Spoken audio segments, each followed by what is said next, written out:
ፎቶ ያነሳኝ ነበር። አረ ያነሳሽ ነበር።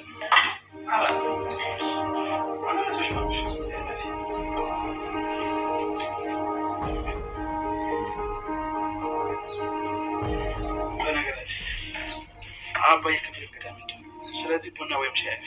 እሺ አንቺ ማን ስለሆንሽ ነው ከኔ ትሻልሽ? ሁሌ ምን የምፈልገውን ነገር ከኔ ትነጥቂኛለሽ። ሁሌ የመስፍንን ልጅ ማግባት እፈልጋለሁ። ምን? አዎ እማዬ፣ እሱን ለማግባት መክፈል ያለብኝን ነገር በሙሉ እከፍላለሁ።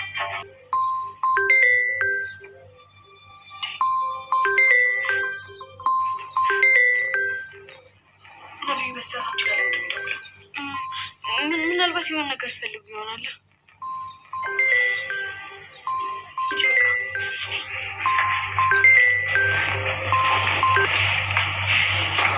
ሄሎ ሰላም ነቢ፣ እንዴት ነህ?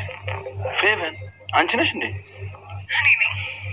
ከጽጌረዳ ጋር እኮ አንድ ላይ ቁጭ ብለን ፊልም እያየን እሷ መጸዳጃ ቤት ገብታ ነው እንዴ? እኔ ደግሞ ድንገት አንቺ ጋር የደወልኩ መስሎኝ ስልኬን እያየሁት ነበር። ለምንድን ነው ለእኔ ተሳስተህ የምትደውለው መሰለህ? አሁን ጽጌረዳን ፈልጌ ነው የደወልኩት፣ ለእሷ አስጫት። እሺ ጽጌረዳ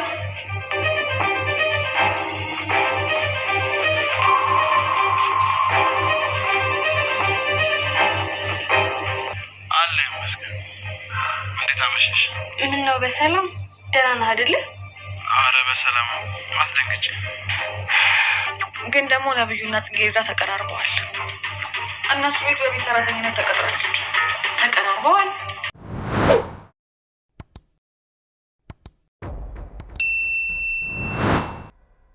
ጽጌረዳ በባለፈው ክፍል ብዙ ነገሮችን አይታችሁት ነበረ።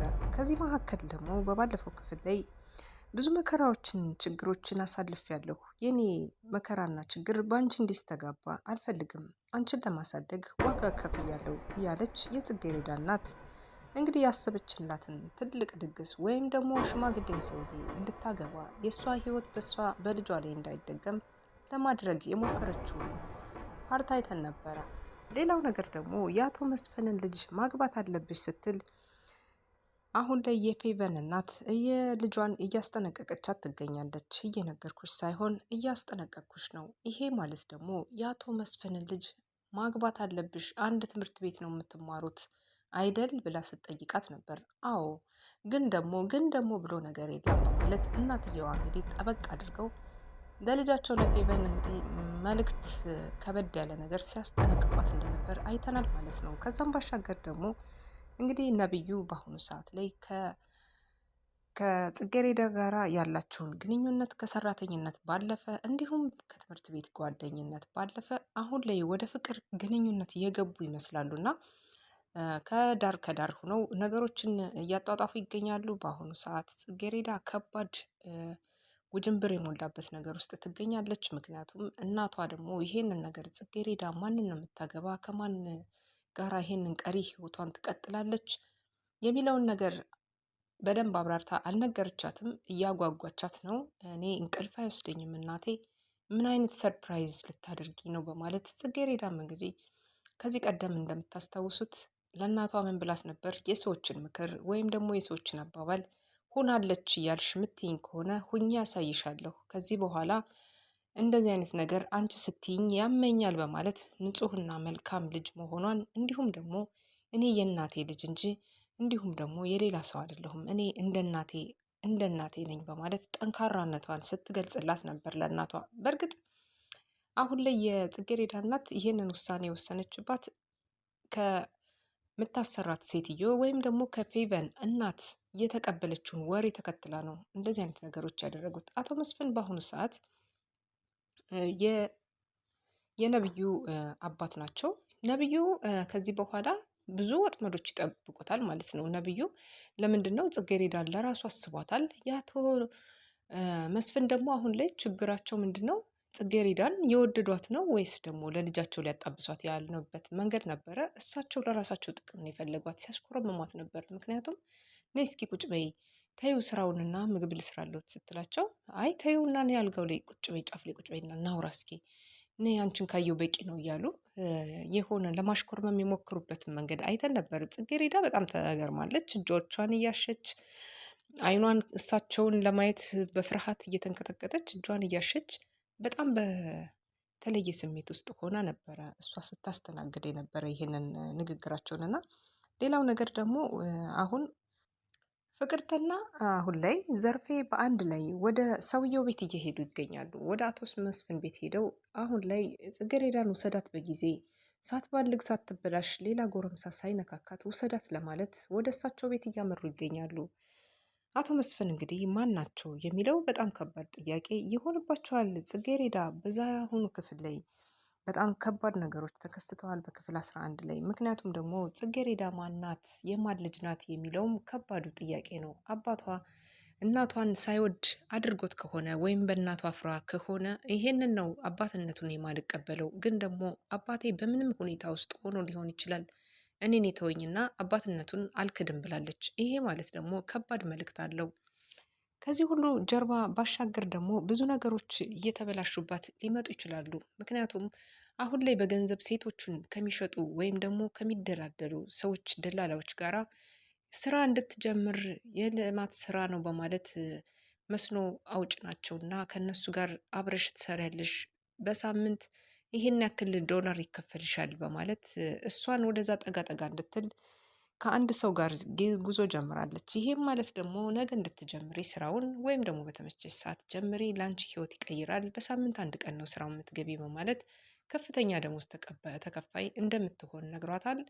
በዚህ መካከል በጣም ተደስታለች። ሻይ እየጠጣች እንኳን በጣም ተደስታ ፈገግታዋ ይበይን ነበረ፣ ያስታውቅ ነበረ ከላይ ላይ እና አሁን ላይ ነብዩ ጋር የጀመረችው እንግዲህ መቀራረብ ወደ ፍሬያማ ነገር እንዲቀጥል ምኞታቸው ነው ማለት ነው። ግን አሁን ላይ ዘርፌ እንግዲህ የተሳሳተችው ወይም ደግሞ የሄደችበት መንገድ መጥፎ መሆኑን ዛሬ ያታወቃል ማለት ነው። በክፍል 12 ብዙ ነገሮች ሊቀየሩ ይችላሉ። በክፍል 12 ላይ ዘርፌ እንግዲህ ያ ሰው ማን ነው፣ መስፍን ማን ነው የሚለውን እሷ ታውቃለች። የልጁ አባት ማን ነው፣ ዘርፌስ ማናት፣ ከየት ነበረች፣ ምን መጦ ነው፣ ከዚህ ቀደምስ ከፍቅርተ ጋራ እንዴት ይተዋወቃሉ አቶ መስፍን የሚለው ትልቅ መልእክት አላቸው። ምክንያቱም የዚህ ቤት ወራሽ የንብረት ወራሽ ትሆኛለሽ፣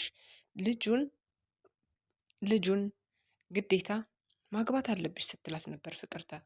ይሄ ማለት ደግሞ በፍቅርተ ልብ ላይ የተጻፈ አንድ የማይታወቅ ዘርፌ የማታውቀው ፍቅርተ ግን የምታውቀው ትልቅ ሚስጥር አለ። ስለዚህ ዘርፌ በቤት ሰራተኝነት እንግዲህ ይህች ልጅ ተወልዳ እስከምታድግ ድረስ በቤት ሰራተኝነት ከቤታቸው ቁጭ እንዳለች ልጅቷን ሲያንገላቷት፣ ሲመቷት፣ ብዙ ነገሮችን ሲያደርጓት ጽጌረዳ እንግዲህ ይሄን ሁሉ ችላ ዛሬ የውጤት ተማሪ ሆናላታለች፣ እዚህም ደርሳለች። አሁን ደግሞ ዘርፌ በጣም ትልቅ ስህተትና መጥፎ ነገር የሰራችው ነገር ምንድን ነው? ዘርፌ የአሰሪዋን ፍቅርተን ወሬ ሰምታ አሁን ላይ ለትልቅ ሰው ልዳራት፣ ልጄ ባልጋለች፣ ልጄ መጥፎ ቦታ ውላለች፣ ትክክል ናቸው እነሱ በማለት የእነሱን ምክር ሰምታ ከባድ ችግር በልጇ ላይ እየፈጠረች ትገኛለች። የገዛ ልጇም እማዬ በጣም እወድሻለሁ፣ አንቺ ዋጋ ከፍለሽ ያሳድገሽኛል፣ ግን ደግሞ የሰዎችን ወሬ እየሰማሽ እያልሽ ሰረቀች አሉኝ፣ እንዲህ አረገች አሉኝ፣ እንዲህ አረገች አሉኝ፣ ሁሉንም አሉኝ፣ ግን ደግሞ ሳይሆን ቀርቶ ሁሉንም አይተሻል፣ አሁን ደግሞ አትሸወጂ በማለት እናቷን ልታሳምናት ብትሞክርም ግን ደግሞ እናትየዋ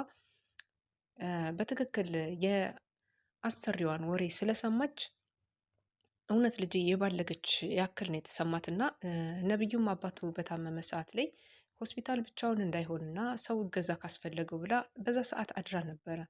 ያደረችው በመጥፎ ነገር አልነበረም። የነብዩን አባት አቶ መስፍንን እንግዲህ ለጥበቃ ነበር ያደረችው። እናቷ በዛ ሰዓት ያሰበችው ከጎረምሳ ጋር እየዘለለች ወይም ደግሞ እንዳሏት እንደሰማችው መጥፎ ቦታ ተገኝታለች ብለው በማሰቧ ምክንያት የፌቨን እናትና ፌቨን በሚያወሩት ወሬ በሚያመጡት በሚያቀብሏት ነገር አሁን ላይ እናቷ እንግዲህ ይሄንን ነገር እንትን ብላለች ማለት ነው። እናም ወደ አቶ መስፍን ቤት ሄደዋል። በር ላይ ደርሰዋል። ቤትያቸውን እንግዲህ እያንኳኩ ነበረ። በርን በሚያንኳኩ ጊዜ በጣም ከባዱ ነገር ነብዩ ነበር የከፈተላቸው። ነብዩን ከፍቶ ወደ ውስጥ አስገብቷቸዋል። ከገቡም በኋላ አባትየው በር ከፍታ አድርገው እንግዲህ ሲገቡ አባትየው አልጋ ላይ ተኝተዋል። ውሃቸውን እየጠጡ ነበር። ያዩት ነገር በጣም ደንግጠዋል። አቶ መስፍን ደህና ነዎት በማለት ሲገቡ ከባድ ነገር ነው የዛ ጋ ያየነው እና የእሳቸው መደንገጥ በጣም አስደንግጧቸዋል። ምን ሊፈጠር ይችላል? አቶ መስፍን ማን ናቸው? ምንስ ናቸው? የሚለውን ነገር እንግዲህ በቀጣዩ ክፍል 12 በጣም ብዙ ነገሮች የምናያቸው ይሆናል ማለት ነው። ሌላው ነገር ጽጌሬዳ እንግዲህ ኩሽና ውስጥ ሆና ሽንኩርት እየላጠች ምግብ ልታበስል ነበር እና ነብዩ አጠገቧ ላይ ሳታየው ፎቶ ተደብቆ ያነሳት ነበረ ማለት ነው እና ፎቶ እያነሳት እንደሆነም እሷም አውቃለች። ፎቶ እያነሳኸኝ ነው እንዴ ብላ ስትጠይቀው ነበረ እና አዎ ፎቶ እያነሳሁሽ አይደለም ነበር ያላት። እሷ አንስተኸኛል ስትለው ሞባይሉን ልትወስድበት ስትታገለው እሱ ግን አይ እኔ እያነሳሁሽ አይደለም ብሎ ሞባይሉን ከልክሏት ነበረ እና አቅፏት ሰላም ሲላት ነበረ እና የሁለታቸው አቀራረብ በጣም የተጠጋጋ ሆኗል። ከዚህ በኋላ እርግጠኛ ነኝ ነብዩ ከጽጌረዳ ጋር በጣም ትልቅ የሆነ የፍቅር ግንኙነት የሚሄድ ይመስላል። በተቃራኒ ጎኑ ደግሞ እንግዲህ የነብዩ ጓደኛ የትምህርት ቤት ጓደኛ ወይም ደግሞ ጽጌረዳን ሲንከባከብና ሲያግዛት እንዲሁም የነብዩን ተቃራኒ ሀሳብ እየጣለ እሱ ትምህርት ቤት እንኳን ፈተና ውጤት እንድታመጣ ያደረጋት የትምህርት ቤት የመግቢያ ካርዷን ሲሰርቋት የመግቢያውን ሁሉን ነገር ሲወስዱባት እሱ እየሄደ ነበረ እንደ ብዙ ነገር እንደ ወንድምም እንደ ብዙ ነገር ሆኖ ጽጌረዳን እንግዲህ ለፈተና ውጤት ያበቃት ጓደኛው ነበረ። በአሁኑ ሰዓት ላይ ይሄ ጓደኛው ገንዘብ የማይቀይረው ህይወት የማያበላሸው ነገር የለም እና በዛ ህይወት ውስጥ ነው ያለው።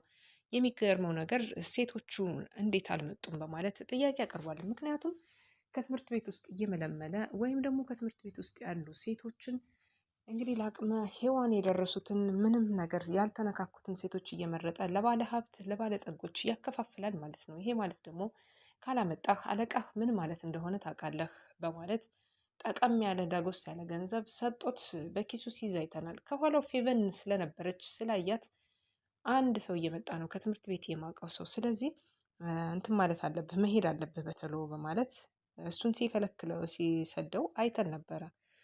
ይሄ ማለት ደግሞ እንግዲህ ከሱ ጀርባ ላይ በጣም ከባድ ነገሮች እንዳሉ ያሳያል። በዛ ላይ ደግሞ አሁን ላይ አቶ መስፍን ማን ናቸው የሚለውን ነገር ማየትም ቀላል ነገር አይደለም።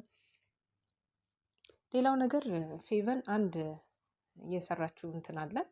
እሱ ምንድነው? ፌቨን ከጽጌረዳ ጋር ፊልም እያየን ቁጭ ብለን እሷ ወደ ሽንት ቤት ሄዳ ነው መታጠቢያ ቤት ሄዳ ነው በማለት ዋሽተዋለች ነብዩን ማለት ነው። ጽጌረዳ እዛ ቦታ ላይ እዛ ቤት ላይ ትልቅ ቦታ እንደተሰጣትና ጥሩ ነገር ጥሩ አኗኗር አብራቸው እንደምትኖር ለማስመሰል ስትሞክር አይተናታል። ጽጌረዳ ግን እናቷን ለማገዝ ቀን ከሌት ከዛም ከድካሟ ባሻገር አንቺ እስኪ ይችን ልበሺ እስኪ ያችን ልበሺ ለመባባል ለሁለታቸውም ጊዜ ያሌላቸው እናትና ልጅ አሁን ላይ በጣም ብዙ ችግሮችና መከራዎች እያሳለፉ አብረው እዛ ቤት ውስጥ የተቀመጡበትን ዘመናት ሲያስቡት እናትና ልጅ በጣም ተጎሳቅለዋል። በተለይ ደግሞ እናት በጣም ብዙ ችግሮችን አይታለች በልጇ።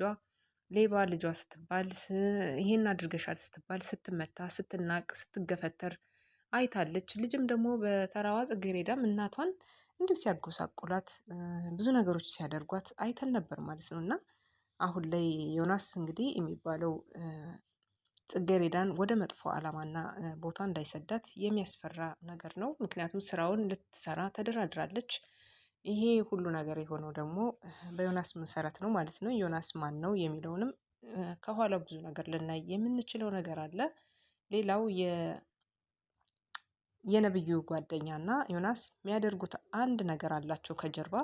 ሴቶችን በእርግጠኝነት ለባለ ሀብቶች ወይም ለሹገር ዳዲዎች ያቀርባሉ ብዬ የማስብበት አጋጣሚዎች መጥቷል ማለት ነው ከድራማው ላይ። እናም በዛ ሰዓት ላይ እንግዲህ ፊልማችን እያየን ነው ባለች ሰዓት ጽጌረዳ ልብስ አጥባ ተኩሳ ወደ ቤት ወደ ክፍል ይዛ እየሄደች ነበረ ያገኘቻት እና ነብዩ መደወሉ ወደ እሷ ስልክ በጣም አናዳታል። በዛ ነበረ ፌቨን እንግዲህ ተናዳ የምትናገረው የምታደርገውን አሳጥቷት ነበር። በጣም በቅናት እየተንጨረጨረች ነው። በዛም ላይ ደግሞ በጣም ትበልጠኛለች፣ ለምን ትበልጠኛለች፣ ለምን ተሸናፊነት ይዟታል እና እሷ እኔ የነካሁትን ነገር ሁሉ እሷ ትወስድብኛለች ወይም ደግሞ በቅናት ስሜት ውስጥ ሆና አሁን ወደ መጥፎ ድርጊት ለመግባት እየተንደረደረች ትገኛለች። ይሄ ማለት ደግሞ በቀጣይ ክፍል ላይ በጣም ብዙ ነገሮችን ጽጌረዳን ልታደርጋት ትችላለች። ጽጌረዳን ብዙ ነገር ለማድረግ ብታስብም እናትየዋ ግን እሷን ታያት አሁን በቅርብ ታገባለች፣ አንቺ ዝም ብለሽ አላማሽን ላይ ትኩረት አድርጊ ብላታለች። ጽጌረዳን እንግዲህ እንደዚህ ካለቻት በእርግጠኝነት ብዙ ነገሮች ሊከሰቱ ይችላሉ፣ ከዚህ በኋላም ይከሰታሉ።